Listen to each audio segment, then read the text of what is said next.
Nós sabemos deste propósito que temos no início de um ano, e particularmente neste ano também, qual que é o grande tema, né? Nós sempre reunimos em culto, na passagem de ano, e também nos primeiros anos, o grande objetivo é gratidão, né? Sempre nós agradecemos a Deus, e realmente esse é um dever nosso, sermos gratos. É a palavra de Deus que nos chama a atenção para isso, né? Mesmo naqueles momentos mais difíceis que nós passamos, somos gratos a Deus, porque Ele conduz as nossas vidas, os nossos anos estão nas suas mãos, de modo que todos os motivos nós temos para sermos gratos a Deus, né?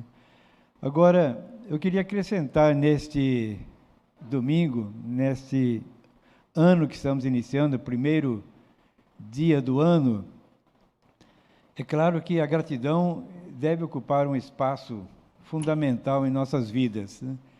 Mas nós queríamos pensar sobre um desafio também, né?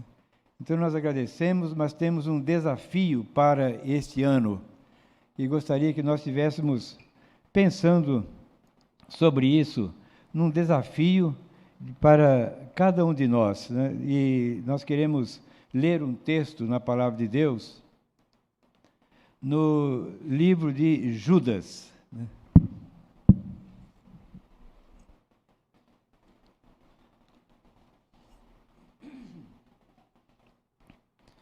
E é um livro pequeno, mas nós gostaríamos de lê-lo inteiro para podermos avaliar a totalidade do pensamento dele também ao escrever para nós nesse livro, né? E vamos ler então no livro de Judas, e de forma responsiva. Gostaria que os irmãos lessem também conosco, responsivamente, né? E diz: Judas, servo de Jesus Cristo e irmão de Tiago, aos chamados, amados em Deus Pai e guardados em Cristo Jesus.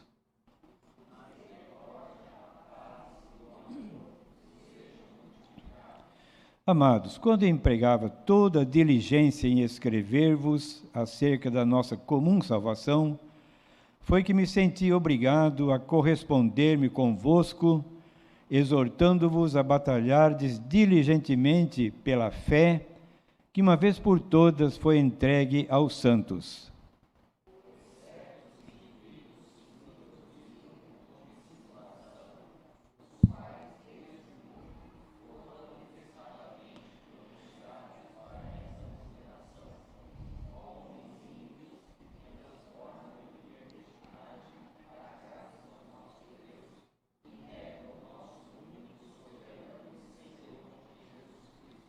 Quero, pois, lembrar-vos, embora já estejais cientes de tudo, uma vez por todas, que o Senhor, tendo libertado um povo, tirando-o da terra do Egito, destruiu depois os que não creram.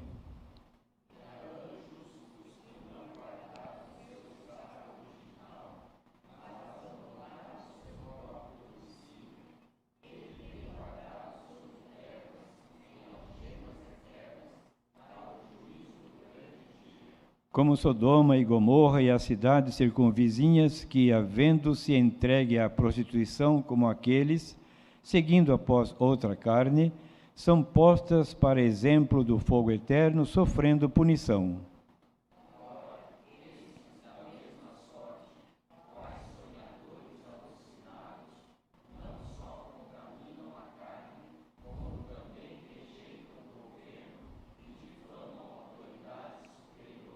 Contudo, o arcanjo Miguel, quando contendia com o diabo e disputava a respeito do corpo de Moisés, não se atreveu a proferir juízo infamatório contra ele, pelo contrário, disse: o Senhor te repreenda.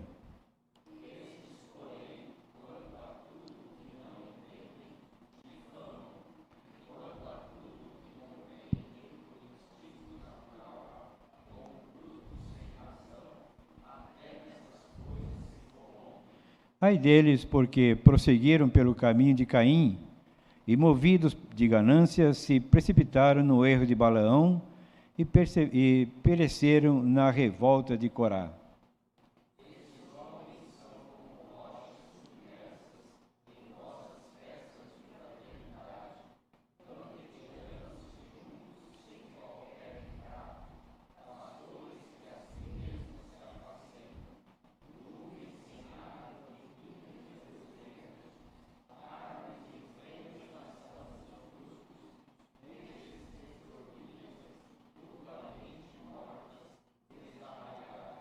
Ondas bravias do mar que espumam as suas próprias sujidades, estrelas errantes para as quais tem sido guardada a negridão das trevas para sempre.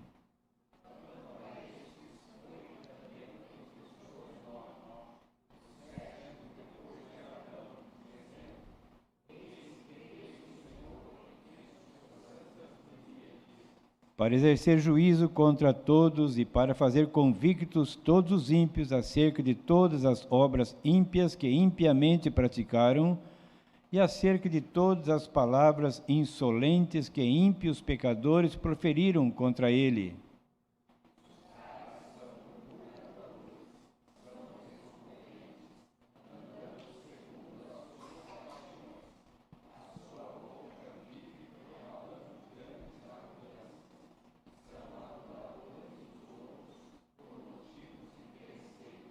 Vós, porém, amados, lembrai-vos das palavras anteriormente proferidas pelos apóstolos de nosso Senhor Jesus Cristo.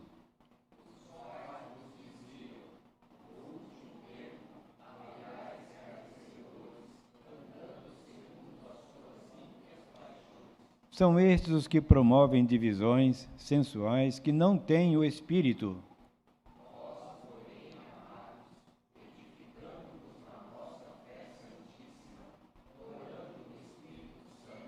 Guardai-vos no amor de Deus, esperando a misericórdia de nosso Senhor Jesus Cristo para a vida eterna.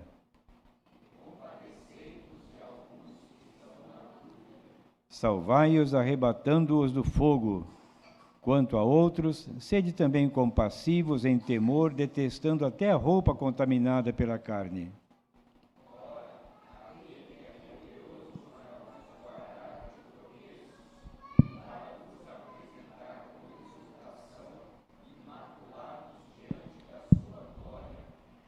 Ao único Deus, nosso Salvador, mediante Jesus Cristo, Senhor nosso, glória, majestade, império e soberania, antes de todas as eras, e agora e por todos os séculos. Amém.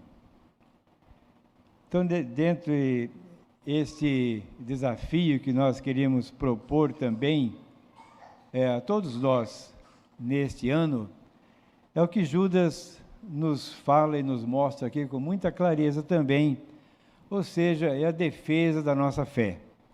E Judas fala sobre isso, o cristão em defesa da fé. É um tema muito próprio, muito atual também para nós, né? E o que os irmãos acham sobre isso, né? Quando ele fala sobre defesa da fé, ele fala sobre batalharmos diligentemente pela fé também, né? E quando nós pensamos em defesa da fé, né, o que vem à nossa mente? O que podemos pensar sobre isso? Qual que seria? Qual o grande tema dessa palavra? Ou qual a atitude que nós podemos pensar que em defesa da fé? Qual seria? Se os irmãos tiverem na mente, pode dizer.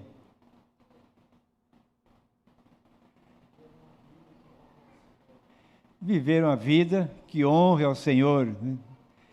Mais alguma característica também que os irmãos pensam sobre isso?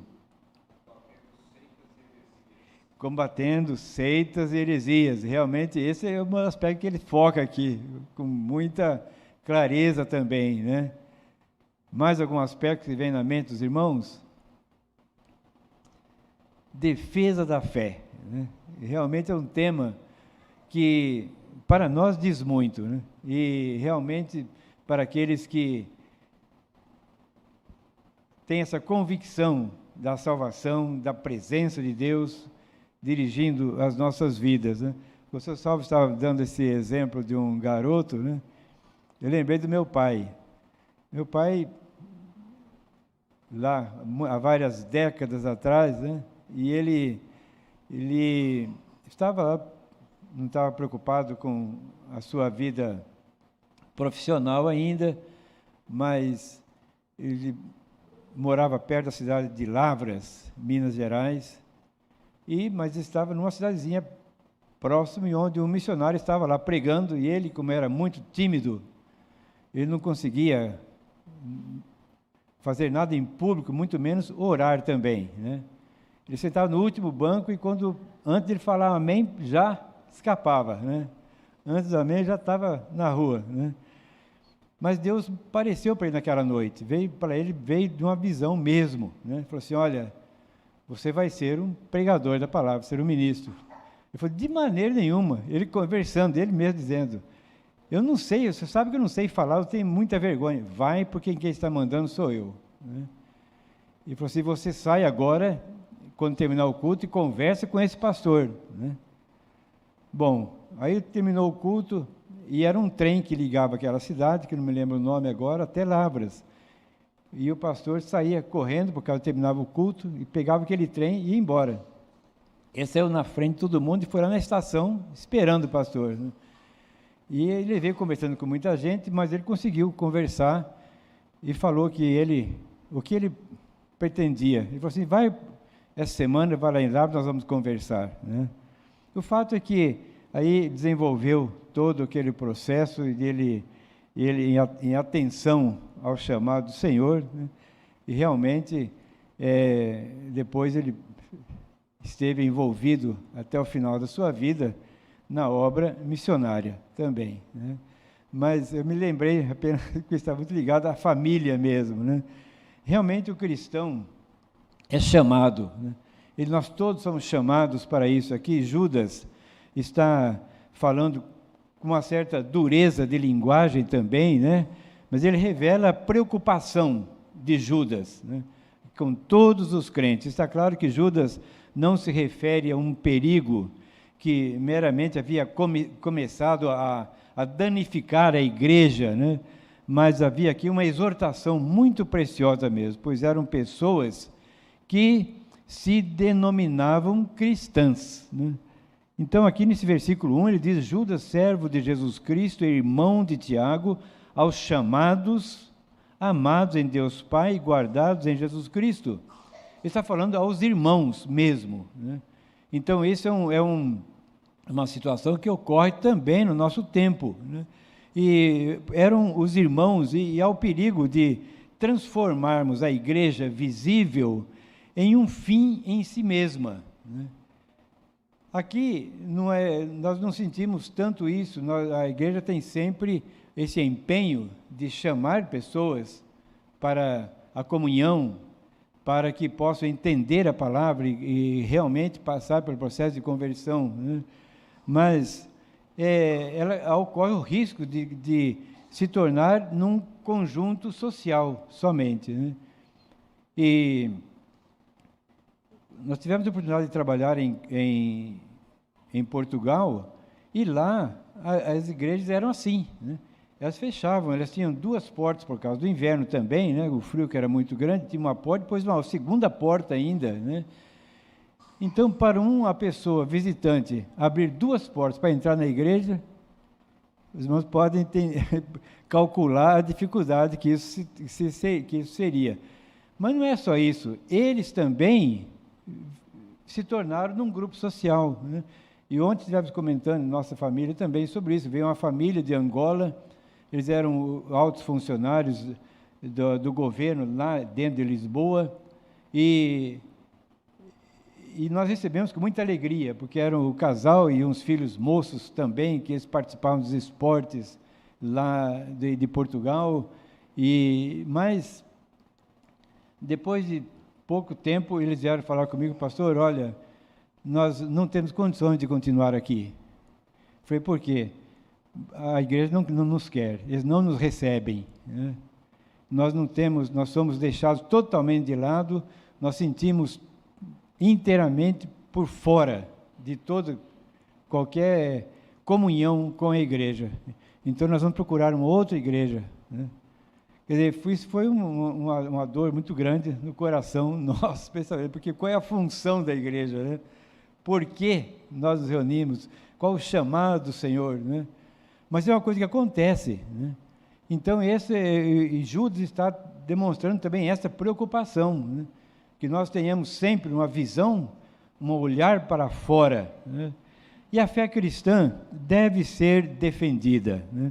Isso diz no versículo 3, amados, quando empregava toda diligência em escrever acerca de nossa comum salvação, foi que me senti obrigado a corresponder-me convosco, exortando-vos a batalhardes diligentemente pela fé que uma vez por todas foi entregue aos santos.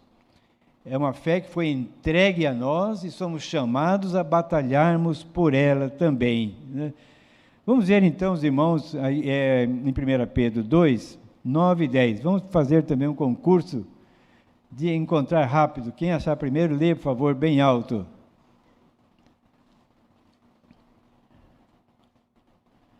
1 Pedro 2, 9 e 10.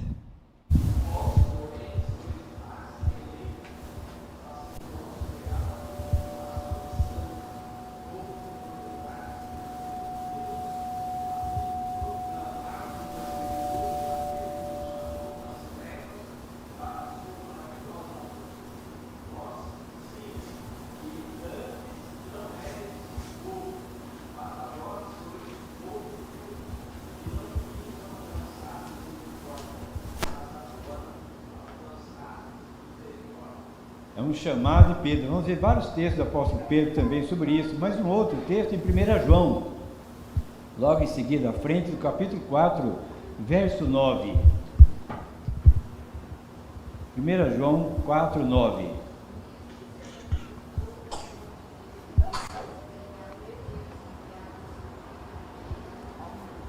Para vivermos por meio dele. Aqui é interessante, meus irmãos, que ele está dizendo aqui, né? Ele enviou Jesus Cristo para quê? Para vivermos por meio dele. Esse é um chamado muito claro também, que podemos associar a esta atitude em defesa da fé, né? Porque Cristo foi assim. Ele disse para vivermos por meio dele. Ele nos colocou, ele nos salvou com esse propósito. Pedro falou sobre isso e João também falando sobre isso. De modo que nós podemos pensar sobre a importância de vivermos batalhando por essa fé também, né?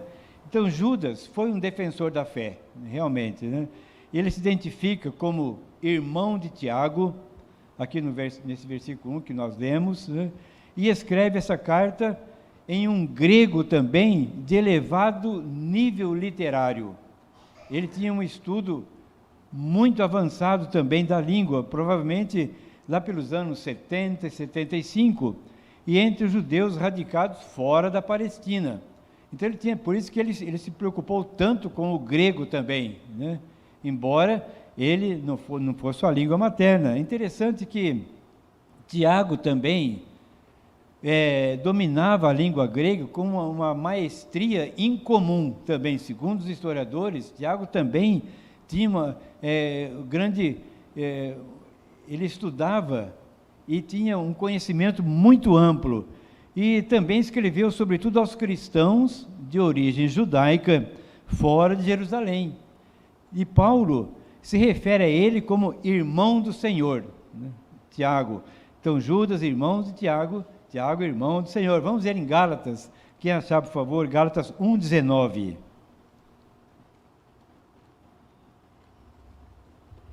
Achando também Mateus 13:55.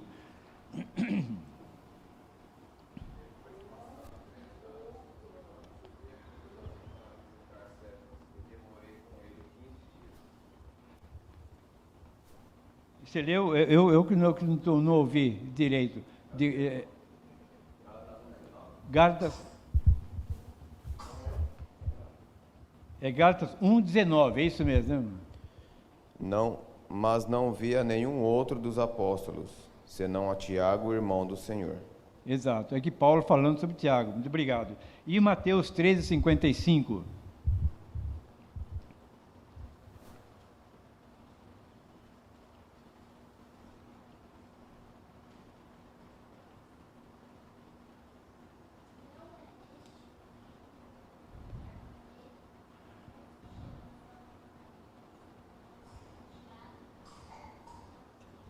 Então aqui Mateus falando de Tiago, irmão do Senhor, Judas também, né?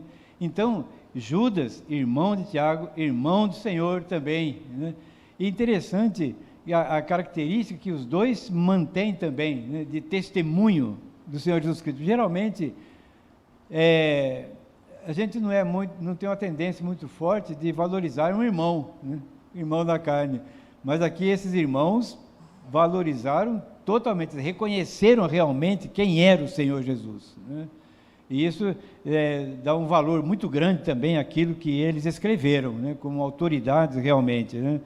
Então lembramos que Judas foi um defensor da fé, né?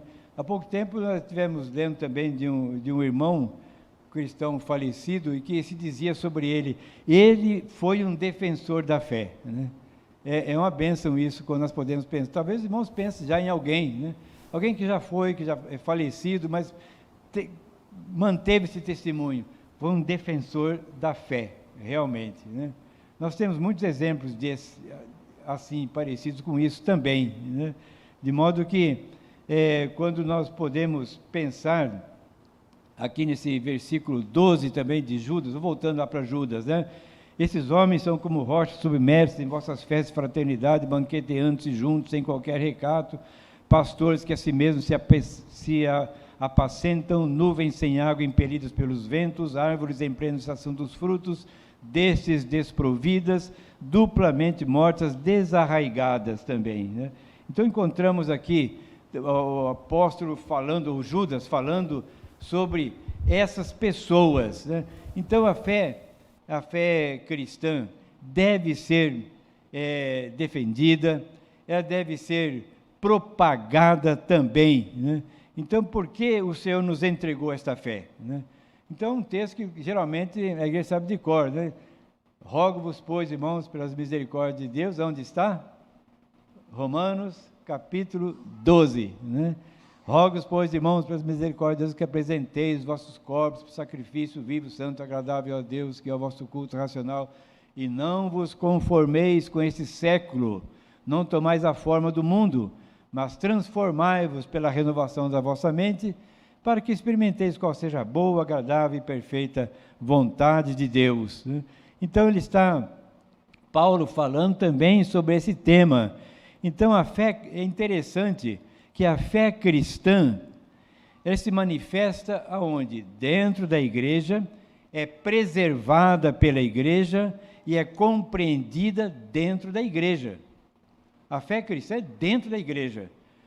É claro que quando nós pensamos dentro da igreja, o que nós pensamos em igreja? Essa igreja espalhada pelo mundo, né?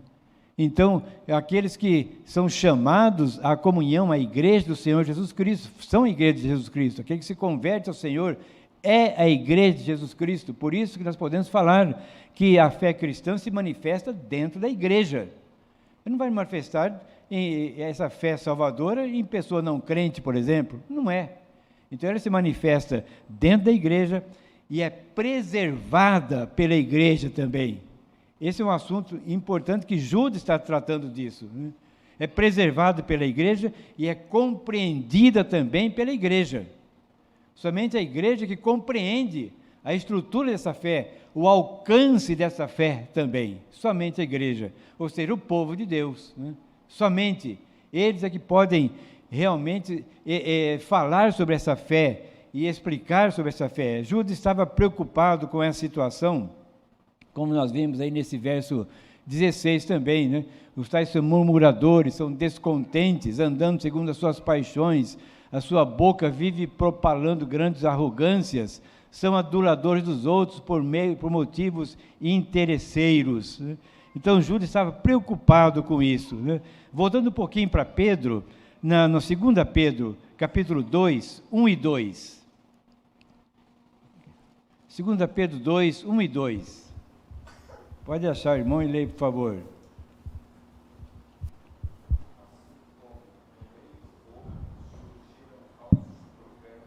Assim também haverá entre vós falsos mestres, os quais introduzirão dissimuladamente heresias destruidoras, até ao ponto de renegarem o soberano Senhor que os resgatou, trazendo sobre si mesmos repentina destruição. E muitos seguirão as suas práticas libertinas, e, por causa deles, será infamado o caminho da verdade. É muito claro, né? Pedro também tinha uma forte compreensão disso que Judas está dizendo aqui também, né? Então, isso tudo é um chamado para nós somos chamados para isso, para defender essa fé, né? E quantas vezes nós somos colocados assim, em xeque também, com pessoas, quando somos chamados para provar a nossa fé, né?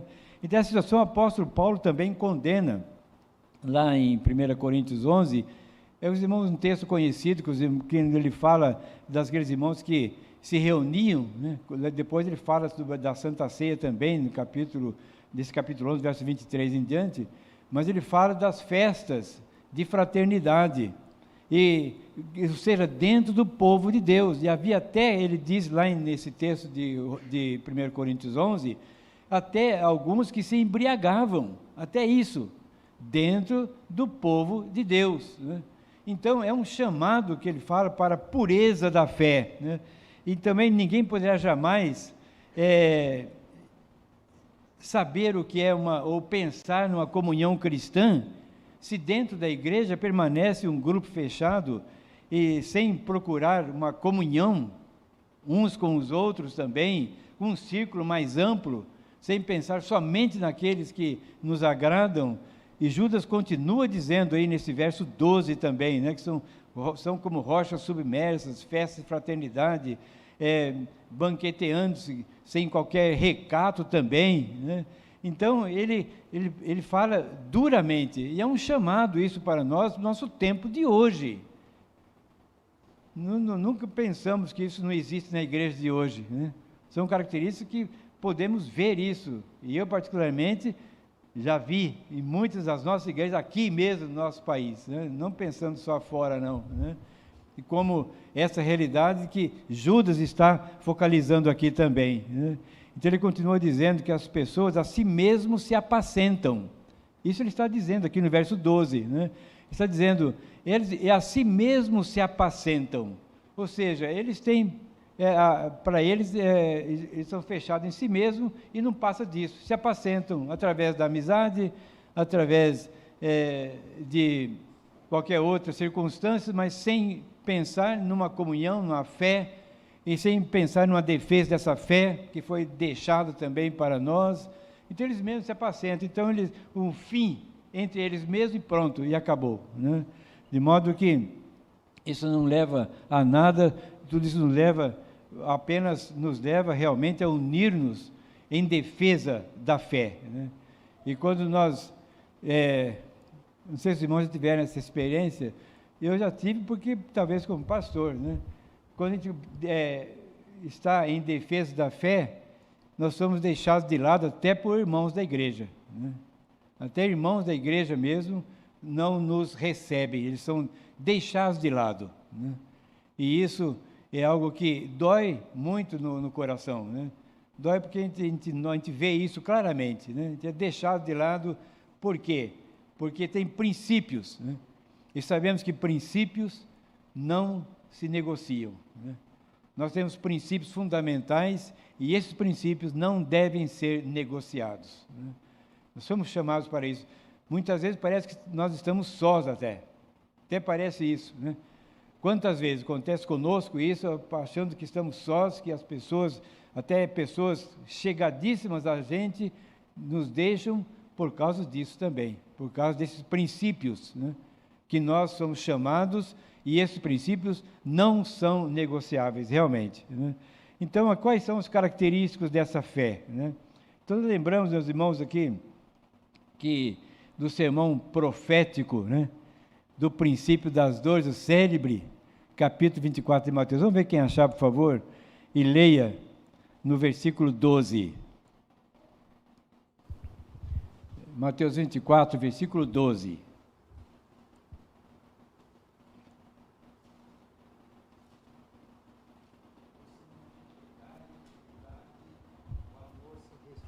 De quase todos. Essa é uma realidade, né? E por se multiplicarem a iniquidade, o amor se esfriará de quase todos. Mas que amor, né? Que amor é esse que ele está falando? Amor ao Senhor, amor à palavra de Deus, amor aos princípios bíblicos, amor a esta fé que Júlio está dizendo aqui, chamado para que nós possamos batalharmos por essa fé, né? E realmente, Cristo está dizendo isso, e por se multiplicar a iniquidade, o amor se esfriará, e que nós não estejamos nesse número, né? Pela graça, pela misericórdia de Deus. Pedro, vamos ver um pouquinho que Pedro fala também sobre isso, no capítulo 2, verso 12. 1 Pedro 2, 12, quem achar, por favor.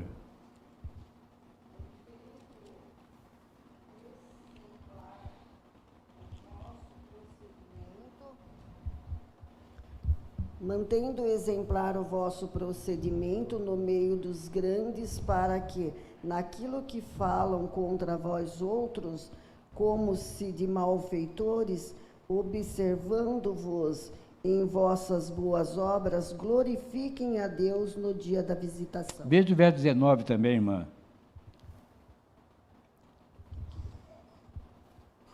Porque isso é grato que alguém suporte tristeza, sofrendo injustamente por motivo da sua consciência para com Deus. Então aqui Pedro também mantendo a mesma postura de Tiago. No capítulo 3, que está aberto de 1 Pedro, veja no capítulo 3, de 13 a 15.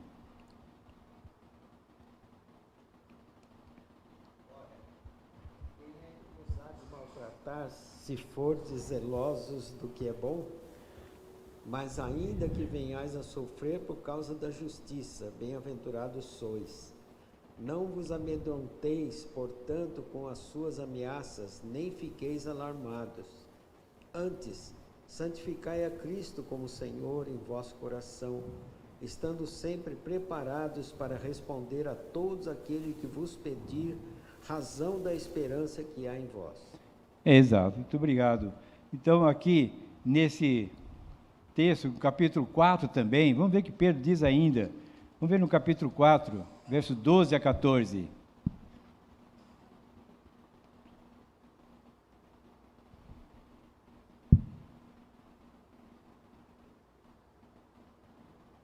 Amados, não estranheis como ardente que surge no meio de vós, destinado a provar-vos, como se alguma coisa extraordinária vos estivesse acontecendo. Pelo contrário, alegrai-vos na medida em que sois coparticipantes dos sofrimentos de Cristo, para que também na revelação da sua glória vos alegreis exultando.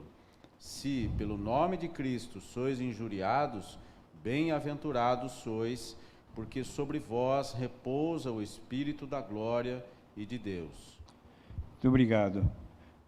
Aí Pedro, nesses versículos que lemos, diz: mantendo exemplar o vosso procedimento no meio dos gentios, fora, mantendo exemplar a nossa atitude. E isso tudo está muito relacionado com esse tema de Judas, chamados para sermos defensores da fé, essa fé que nós temos recebido. Por isso é grato o versículo 19 que o irmão leu. É grato que alguém suporte tristeza, sofrendo injustamente, por motivo de sua consciência para com Deus, né? Realmente é algo que nós podemos pensar dizendo também: se pelo nome de Cristo sois injuriados, bem-aventurados sois, porque sobre vós repousa o Espírito da glória de Deus, né? Nós somos chamados, vamos ver um texto em 2 Coríntios, quem achar, por favor, no capítulo 5, o apóstolo Paulo falando também sobre a bênção que nós recebemos. 2 Coríntios 5, 18 e 19.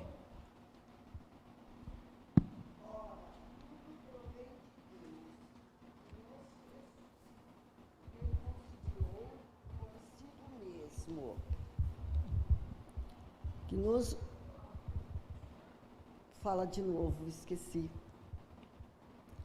Capítulo? Sim, versículo 18 e 19, 2 Coríntios 5, 18 e 19. Ora, tudo provém de Deus, que nos reconciliou consigo mesmo, por meio de Cristo, e nos deu o ministério da reconciliação, ao saber que Deus estava em Cristo, reconciliando consigo o mundo, não imputando ao homem as suas transgressões, e nos confiou a palavra da reconciliação. Aqui, além de nos dar essa fé, ele nos confiou ainda a palavra da reconciliação. Isso é um testemunho autêntico daquilo que nós temos recebido, a fé, né? Realmente, ele nos confiou essa palavra da reconciliação, né? Então, o que é a palavra da reconciliação? O que é? Pode dizer, os irmãos.